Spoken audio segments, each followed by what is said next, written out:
JBNN keep you informed. I'm Michelle Jones, and in the news, stolen vehicle recovered, alleged perpetrator arrested in Bog Walk. Swift action by the Bog Walk police in St. Catherine led to the siege of an illegal gun and the recovery of a stolen motor car on Monday. The police say about 12:15 p.m.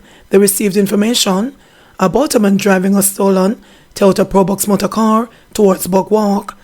A team of police later intercepted a vehicle fitting the description. During a search, the driver was reportedly found with an illegal handgun. He was arrested. The identity of the man is being withheld by the police pending further investigations. Man stabbed to death in Ocho Rios. A man was stabbed to death in Ocho Rios, St. Anne, on Sunday morning. The deceased has been identified as Omar Walker. Police report that around 10:40 a.m., Walker got into a dispute with another individual in the vicinity of the Jamaica National Bank. According to lawmen, a knife was brought into play and Walker was stabbed multiple times. His attacker then fled the scene. Police were called to the scene and Walker was taken to hospital where he was pronounced dead. The death follows Saturday evenings of a murder in Prairie in the parish when two men were shot and killed. The police are investigating both incidents. 16-year-old dead, another injured after Westmoreland motorcycle accident. A 16-year-old boy is dead and another is nursing injuries following a motor vehicle accident in Belmont, Westmoreland on Sunday afternoon. The deceased has been identified as Carlos Getters of Rowtown, White House in the parish. It is reported that Getters, along with the pillion, were heading in the direction of Savamar when upon reaching a section of the roadway, Getters lost control of the motorcycle, veered right, and collided with a Mitsubishi Pajero that was heading in the direction of White House. Both Getters and the pillion fell from the motorcycle. Getters died on the spot, while the pillion was rushed to the Savamar Public General Hospital.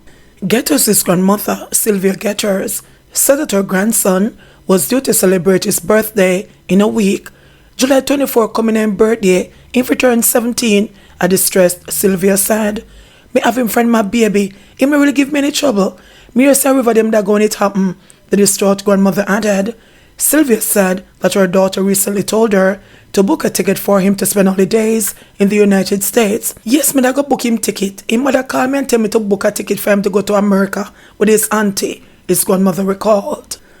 Police shot at in Tivoli and was seized.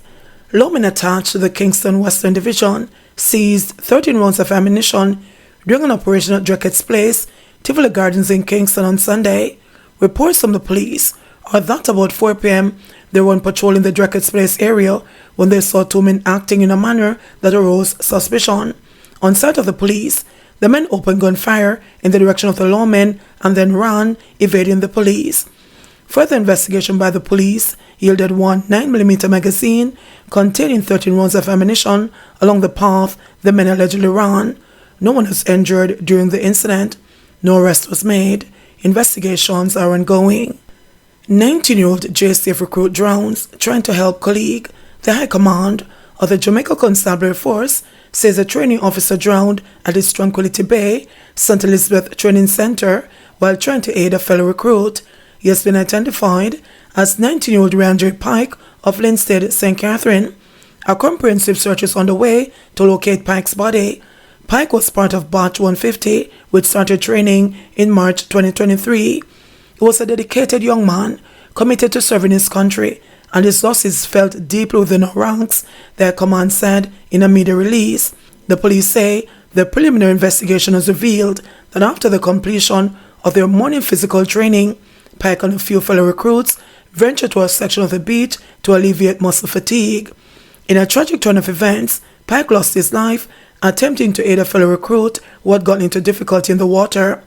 The JCF says despite being a strong swimmer, Pike was overcome by a strong undertow. Meanwhile, the JCF says, while our training exercises are designed to be rigorous, the safety of our personnel remains a priority. 12-year-old boy dies in suspected river drowning in Westmoreland. A 12-year-old boy is suspected to have drowned in the Carburetor River in Frome, Westmoreland on Sunday. He has been identified as Stephen Rankin.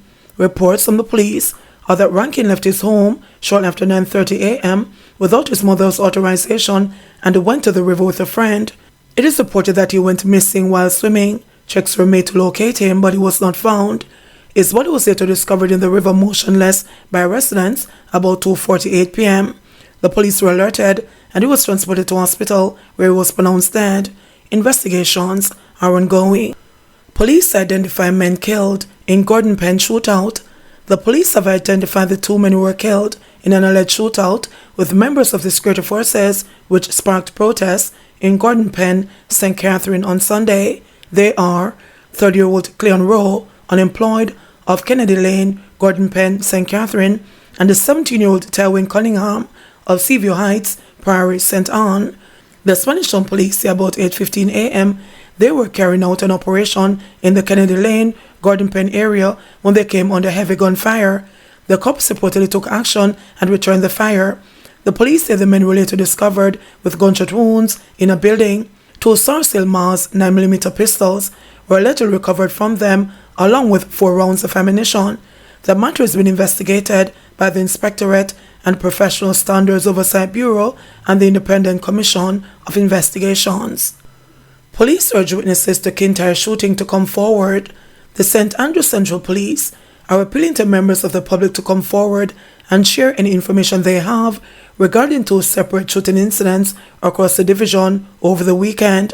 On Friday, 3 people were shot, 1 fatally, while they were at an event in Kintyre, Papine in the parish. Dead is 50-year-old O'Neill Simpson, a mason of Hope River Street, Kintyre. Head of the St. Andrews Central Police Division, Senior Superintendent Marlon Nesbeth, said that the incident is being treated as gang-related. The second shooting took place in the Sandy Park community. The reports are that about 1:30 a.m. on Saturday, a man who operates a small shop was pounced upon by 2 armed men. The injured man was hit all over the body. SSP Nesbeth says that the incident is also connected to an ongoing feud in the Sandy Park area. The latest police statistics show a 50% reduction in murders for the division this year. There have been 21 murders recorded between January 1 and July 8. Sagicor ABM recovered following failed robbery attempt. Sagicor Bank wants stronger measures to combat the theft of automated banking machines, ABMs, after thieves attempted to make off with one of its machines at Bargain Village Plaza in Penn, Clarendon on Saturday. The incident happened about 11:27 p.m. The bank says the machine was removed from its location but was recovered by the authorities shortly after within the plaza. In a media release on Monday, Sagicor Bank said it would be supplying the police with surveillance footage of the incident to aid the investigation. Coverly Johnson Cunningham, Chief Executive Officer of Sagicor Bank, indicated that vandalism and theft of ABMs is an industry-wide challenge, giving rise to the need for stronger measures to be taken to combat this issue. She said based on the recent spate of violent threats to the security teams handling the transportation of cash, as well as the ongoing threat to ABMs, Sagicor Bank is appealing to citizens to share any pertinent information that may lead to arrest. Johnson Cunningham is also asking citizens to be more vigilant in reporting the attempted theft of these machines, noting that, in the long term, it will have an impact on overall access to cash. The bank further reiterated its commitment to continue robust security assessments and upgrades of its ABMs. PM adamant that government will not negotiate with gangsters. Prime Minister Andrew Holness has reiterated the government's stance that it will not enter into any negotiations with gangsters. This government does not negotiate with gang members. We don't buy this argument that there's one gang member trying to keep a community safer than another. If you're a gang member, you are a threat to the safety and security of the state, and there should be no importance accorded to anyone who is involved in a gang, he emphasized. The Prime Minister made the remarks during an interview with journalists following the official opening of concrete pavements in the community of McDonald Place, St. Andrew West Central. Gangs do nothing but destroy this country, and they are not operating in the favor of citizens. They are operating for their own selfish motives, and therefore they should be dealt with the full force of the law. Gangs must be eliminated from our society, and I want to make that absolutely clear, Holness emphasized. He said the government has put measures in place to deal with gangs, pointing out that there must be no favored status awarded to persons joining them. You would see that this administration is the first to bring gangs to the criminal justice system through the courts and have them prosecuted and treated as criminals, the Prime Minister argued. Holness said the government will continue to invest in improving the intelligence capabilities of the security forces so that criminals can be brought to the courts.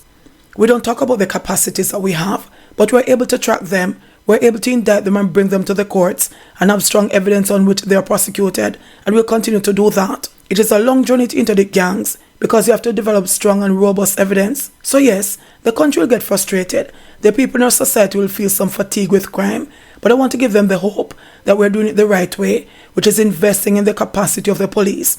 If you look at the JCF today and you compare it to the JCF of 10 years ago, it is quite a different JCF, he said. Olness indicated that other significant investments are also being made to improve and transform the JCF. These, he pointed out, include equipment and gears, police-citizen interactions, as well as leadership. We have a long-term plan, which is to build the capacity of the police force to address the level of crime, whilst we use emergency measures to ensure that crime does not get out of hand. So I believe we have the capacity now between the JDF and the JCF to adequately police crime and erode the capabilities of the gangs, he said. The Concrete Pavement Solution Initiative was undertaken in McDonald's Place by the Caribbean Cement Company Limited at a cost of $8 million. The engagement, which forms part of the firm's corporate social responsibility program, entails the installation of concrete pavements in communities to enhance infrastructure and improve the quality of life for residents. It also includes the removal of derelict structures and creation of gardens. JBN will keep you informed. Please remember to subscribe, like, share, leave us a comment, and click the notification bell to receive our daily news items.